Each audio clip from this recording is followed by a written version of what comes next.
Grounding me every other week wasn't bad enough. Now I'm going to be exiled for the rest of the summer. Well, your mom gets like this sometimes, Simon said. Like when she breathes in or out. He grinned at her around his veggie burrito. Oh, sure, act like it's funny, she said. You're not the one getting dragged off to the middle of nowhere for God knows how long. Clary. Simon interrupted her tirade. I'm not the one you're mad at. Besides, it isn't going to be permanent. How do you know that? Well, because I know your mom, Simon said after a pause. I mean, you and I have been friends for what, 10 years now? I know she gets like this sometimes. She'll think better of it. Clary picked a hot pepper off her plate and nibbled the edge meditatively. Do you, though? She said. Know her, I mean? I sometimes wonder if anyone does. Simon blinked at her. You lost me there. Clary sucked in air to cool her burning mouth. I mean, she never talks about herself. I don't know anything about her early life, or her family, or much about how she met my dad. She doesn't even have wedding photos. It's like her life started when she had me. That's what she always says when I ask her about it. Ah. Simon made a face at her. That's sweet. No, it isn't. It's weird. It's weird that I don't know anything about my grandparents. I mean, I know my dad's parents weren't very nice to her, but could they have been that bad? What kind of people don't want to even meet their granddaughter? Maybe she hates them. Maybe they were abusive or something, Simon suggested. She does have those scars. Clary stared at him. She has what? He swallowed a mouthful of burrito. Those little thin scars. All over her back and her arms. I have seen your mother in a bathing suit, you know. I never noticed any scars, Clary said decidedly. I think you're imagining things. He stared at her and seemed about to say something when her cell phone, buried in her messenger bag, began an insistent blaring. Clary fished it out, gazed at the numbers blinking on the screen, and scowled. It's my mom. I could tell from the look on your face. You going to talk to her? Not right now, Clary said, feeling the familiar bite of guilt in her stomach as the phone stopped ringing and voicemail picked up. I don't want to fight with her. You can always stay at my house, Simon said. For as long as you want. Well, we'll see if she calms down first. Clary punched the voicemail button on her phone. Her mother's voice sounded tense, but she was clearly trying for lightness. Baby, I'm sorry if I sprang the vacation plan on you. Come on home and we'll talk. Clary hung the phone up before the message ended, feeling even guiltier and still angry at the same time. She wants to talk about it. Do you want to talk to her? I don't know. Clary rubbed the back of her hand across her eyes. Are you still going to the poetry reading? I promised I would. Clary stood up, pushing her chair back. Then I'll go with you. I'll call her when it's over. The strap of her messenger bag slid down her arm. Simon pushed it back up absently, his fingers lingering at the bare skin of her shoulder. The air outside was spongy with moisture, the humidity frizzing Clary's hair and sticking Simon's blue t-shirt to his back. So, what's up with the band? She asked. Anything new? There was a lot of yelling in the background when I talked to you earlier. Simon's face lit up. Things are great, he said. Matt says he knows someone who could get us a gig at the scrap bar. We're talking about names again too. Oh, yeah? Clary hid a smile. Simon's band never actually produced any music. Mostly, they sat around in Simon's living room, fighting about potential names and band logos. She sometimes wondered if any of them could actually play an instrument. What's on the table? We're choosing between Sea Vegetable Conspiracy and Rock Solid Panda. Clary shook her head. Those are both terrible. Eric suggested Lawn Chair Crisis. Maybe Eric should stick to gaming. But then we'd have to find a new drummer. Oh, is that what Eric does? I thought he just mooched money off you and went around telling girls at school that he was in a band in order to impress them. Not at all, Simon said breezily. Eric has turned over a new leaf. He has a girlfriend. They've been going out for 3 months. Practically married, Clary said, stepping around a couple pushing a toddler in a stroller, a little girl with yellow plastic clips in her hair, clutching a pixie doll with gold-streaked sapphire wings. Out of the corner of her eye, Clary thought she saw the wings flutter. She turned her head hastily. Which means, Simon continued, that I am the last member of the band not to have a girlfriend. Which, you know, is the whole point of being in a band. To get girls. I thought it was all about the music. A man with a cane cut across her path, heading for Berkeley Street. She glanced away, afraid that if she looked at anyone for too long they would sprout wings, extra arms, or long forked tongues like snakes. Who cares if you have a girlfriend, anyway? I care, Simon said gloomily. Pretty soon the only people left without a girlfriend will be me and Wendell, the school janitor. And he smells like Windex. At least you know he's still available. Simon glared. Not funny, Fray. There's always Sheila the Thung Barbarino, Clary suggested. Clary had sat behind her in math class in 9th grade. Every time Sheila had dropped her pencil, which had been often, Clary had been treated to the sight of Sheila's underwear riding up above the waistband of her super low-rise jeans. That is who Eric's been dating for the past 3 months, Simon said. His advice, meanwhile, was that I ought to just decide which girl in school had the most rockin' bod and ask her out on the first day of classes. Eric is a sexist pig, Clary said, suddenly not wanting to know which girl in school Simon thought had the most rockin' bod. Maybe you should call the band the Sexist Pigs. He trailed off. Clary leaned forward. From the corner of her eye, she could see the blonde girl leaning forward too, plainly eavesdropping. Why not? Because I like someone else, Simon said. Okay. Simon looked faintly greenish, the way he had once when he'd broken his ankle playing soccer in the park and had to limp home. She wondered what on earth about liking someone could possibly have him wound up to such a pitch of anxiety. You're not gay, are you? Simon's greenish color deepened. If I were, I would dress better. So, who is it, then? Clary asked. She was about to add that if he were in love with Sheila Barbarino, Eric would kick his ass, when she heard someone cough loudly behind her. A derisive sort of cough, the kind someone might make when trying not to laugh out loud. She turned around. Sitting on a faded green sofa a few feet away was Jace. He was wearing the same dark clothes he'd had on the night before in the club. His arms were bare, covered with faint white lines like old scars. Wide metal cuffs encircled his wrists, she could see the bone handle of a knife protruding from the left one. He was looking right at her, the side of his narrow mouth quirked in amusement. Worse than the feeling of being laughed at was Clary's absolute conviction that he hadn't been sitting there 5 minutes ago. What is it? Simon had followed her gaze, but the blank expression on his face made it clear he couldn't see Jace. But I see you. She stared at Jace as she thought it, and he raised his left hand to wave at her. A ring glittered on a slim finger. Then, he got to his feet and began walking, unhurriedly, toward the door. Clary's lips parted in surprise. He was leaving, just like that. She felt Simon's hand on her arm. He was saying her name, asking if something was wrong. She barely heard him. I'll be right back, she said, springing off the couch, almost forgetting to set her coffee cup down. She raced toward the door, leaving Simon staring after her. Clary burst through the doors, terrified that Jace would have vanished into the alley's shadows like a ghost. But he was there, slouched against the wall. He had just taken something out of his pocket and was punching buttons on it. He looked up in surprise as the coffee shop door fell shut behind her. In the rapidly falling twilight, his hair looked coppery gold. Your friend's poetry is terrible, he said. Clary blinked, caught momentarily off guard. What? I said his poetry was terrible. It sounds like he ate a dictionary and started vomiting up words at random. I don't care about Eric's poetry. Clary was furious.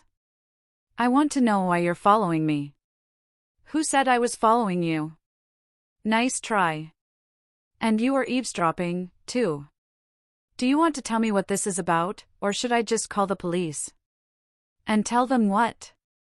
Jace said witheringly. That invisible people are bothering you? Trust me, little girl, the police aren't going to arrest someone they can't see. I told you before, my name is not little girl, she said through her teeth. It's Clary. I know, he said. Pretty name. Like the herb, Clary sage. In the old days, people thought eating the seeds would let you see the fair folk. Did you know that? I have no idea what you're talking about. You don't know much, do you? He said. There was a lazy contempt in his gold eyes. You seem to be a mundane like any other mundane, yet you can see me. It's a conundrum. What's a mundane? Someone of the human world. Someone like you. But you're human, Clary said. I am, he said. But I'm not like you. There was no defensiveness in his tone. He sounded like he didn't care if she believed him or not. You think you're better. That's why you were laughing at us. I was laughing at you because declarations of love amuse me, especially when unrequited, he said. And because your Simon is one of the most mundane mundanes I've ever encountered. And because Hodge thought you might be dangerous, but if you are, you certainly don't know it. I'm dangerous? Clary echoed in astonishment. I saw you kill someone last night. I saw you drive a knife up under his ribs, and I saw him slash at you with fingers like razor blades. I saw you cut and bleeding, and now you look as if nothing ever touched you. I may be a killer, Jace said, but I know what I am. Can you say the same? I'm an ordinary human being, just like you said. Who's Hodge? My tutor. And I wouldn't be so quick to brand myself as ordinary if I were you. He leaned forward. Let me see your right hand. My right hand? Clary echoed. He nodded. If I show you my hand, will you leave me alone? Certainly. His voice was edged with amusement. She held out her right hand grudgingly. It looked pale in the half-light spilling from the windows, the knuckles dotted with a light dusting of freckles. Somehow, she felt as exposed as if she were pulling up her shirt and showing him her naked chest. He took her hand in his and turned it over. Nothing. He sounded almost disappointed. You're not left-handed, are you? No. Why? He released her hand with a shrug.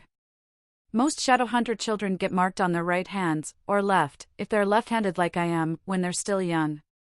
It's a permanent rune that lends an extra skill with weapons.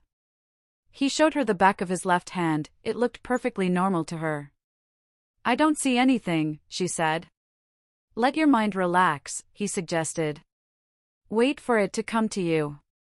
Like waiting for something to rise to the surface of water. You're crazy. But she relaxed, gazing at his hand, seeing the tiny lines across the knuckles, the long joints of the fingers. It jumped out at her suddenly, flashing like a don't walk sign. A black design, like an eye, across the back of his hand. She blinked, and it vanished. A tattoo? He smiled smugly and lowered his hand. I thought you could do it. And it's not a tattoo, it's a mark. They're runes, burned into our skin. They make you handle weapons better? Clary found this hard to believe, though perhaps no more hard to believe than the existence of zombies.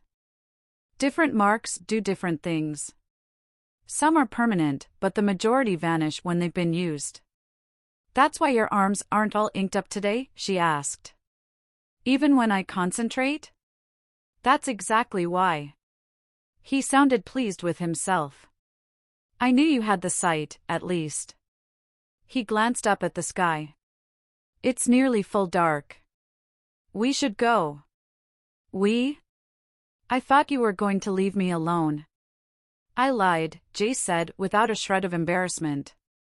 Hodge said I have to bring you to the Institute with me. He wants to talk to you. Why would he want to talk to me? Because you know the truth now, Jace said. There hasn't been a mundane who knew about us for at least 100 years. About us? She echoed. You mean people like you? People who believe in demons. People who kill them, said Jace. We're called Shadowhunters. At least, that's what we call ourselves. The Downworlders have less complimentary names for us. Downworlders? The Night Children. Warlocks. The Fae. The magical folk of this dimension. Clary shook her head. Don't stop there. I suppose there are also, what, vampires and werewolves and zombies? Of course there are, Jace informed her. Although you mostly find zombies farther south, where the voodoo priests are. What about mummies? Do they only hang around Egypt?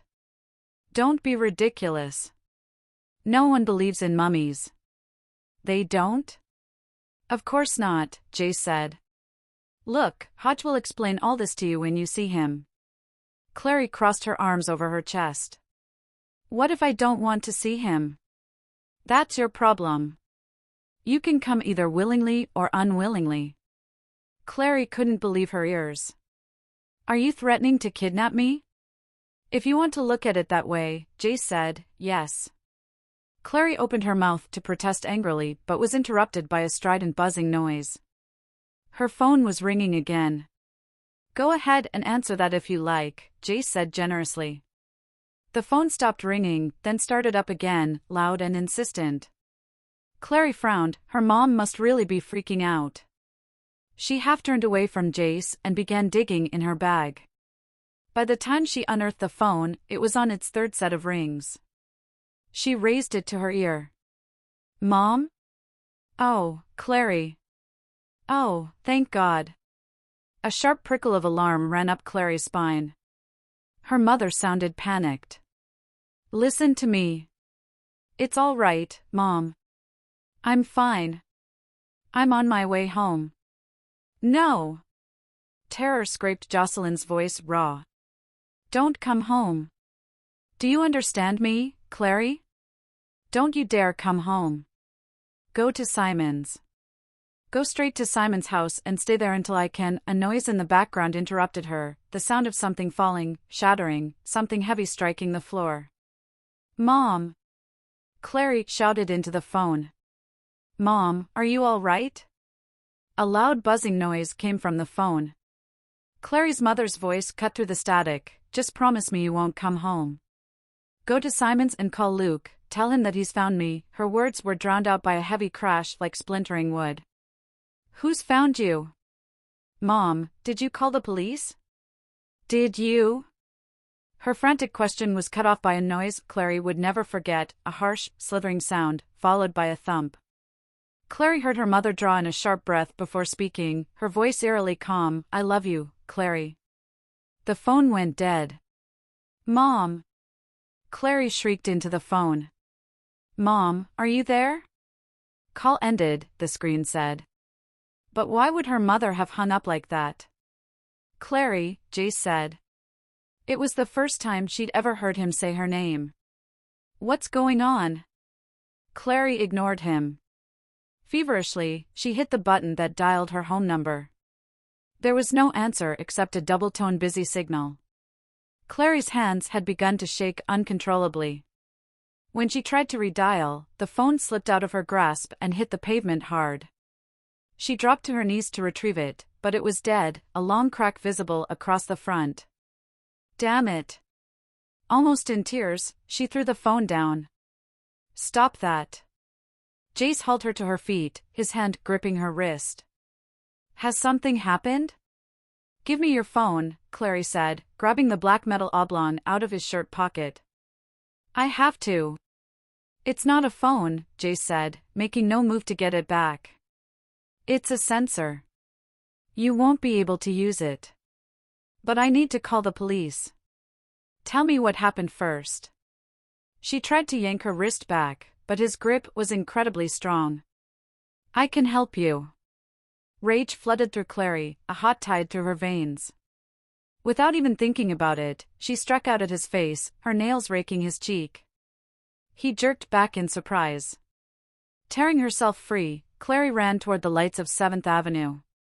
When she reached the street, she spun around, half expecting to see Jace at her heels. But the alley was empty. For a moment, she stared uncertainly into the shadows. Nothing moved inside them. She spun on her heel and ran for home. For Ravener. The night had gotten even hotter, and running home felt like swimming through boiling soup. At the corner of her block, Clary got trapped at a "Don't Walk" sign. She jittered up and down impatiently on the balls of her feet while traffic whizzed by in a blur of headlights. She tried to call home again, but Jace hadn't been lying, his phone wasn't a phone. At least, it didn't look like any phone Clary had ever seen before. The sensor's buttons didn't have numbers on them, just more of those bizarre symbols, and there was no screen. Jogging up the street toward her house, she saw that the second-floor windows were lit, the usual sign that her mother was home. Okay, she told herself. Everything's fine. But her stomach tightened the moment she stepped into the entryway. The overhead light had burned out, and the foyer was in darkness. The shadows seemed full of secret movement. Shivering, she started upstairs. "And just where do you think you're going?" said a voice. Clary whirled. "What?" She broke off. Her eyes were adjusting to the dimness, and she could see the shape of a large armchair, drawn up in front of Madame Dorothea's closed door. The old woman was wedged into it like an overstuffed cushion. In the dimness, Clary could see only the round shape of her powdered face, the white lace fan in her hand, the dark, yawning gap of her mouth when she spoke. "Your mother," Dorothea said, "has been making a god-awful racket up there." "What's she doing? Moving furniture?" "I don't think." "And the stairwell lights burned out, did you notice?"